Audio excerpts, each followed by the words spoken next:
With the if-else conditional, we start out just like with if.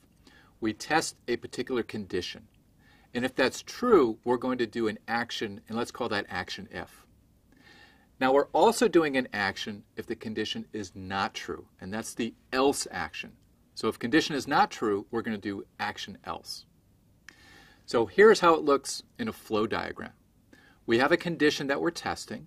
If it's true, we're going to do one action, that's action if.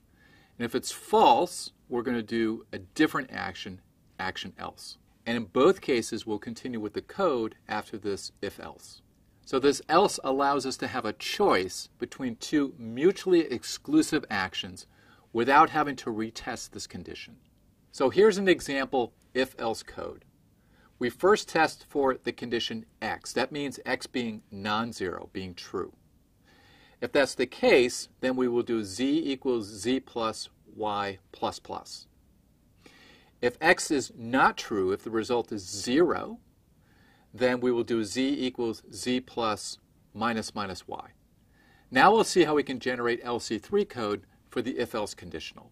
In our example, we have three variables, x, y, and z. And we're going to assume that R4 points to the location of x, and that y and z follow in sequential memory locations. So the first thing we do is that we load the value of x into register 0. Now that's going to cause a change in the condition code register depending on the value of x. If the z bit is set, meaning that x is 0, is false, then we're going to do the else part of the if-else.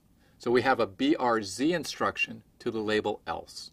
If x is not 0, then we're going to do the if part. And that's the code that follows this BRZ instruction. The first thing that we do is we load y into R0 and z into R1. Now since we're doing a post increment of y, we first perform the operation associated with z. And that is to add z and y together, and we put that back into R1. Then we store that value in R1 to the memory location associated with variable z. At that point, we do the increment of y, and then we store that value into the memory location associated with variable y. Now we've completed the if conditional part, and so we want to skip the else part, and so we have a branch which is always true because we have the n, z, and p bits that we're testing to the label done. If x was initially 0, then we would have branched at the top to this else label. Just as with the if action, we first get the values of y and z. Now because we're doing a pre-decrement of y, we do that first, and then we store its result into the location associated with variable y. Then we can do the operation associated with z, where we add the value of z to the newly pre-decremented value of y.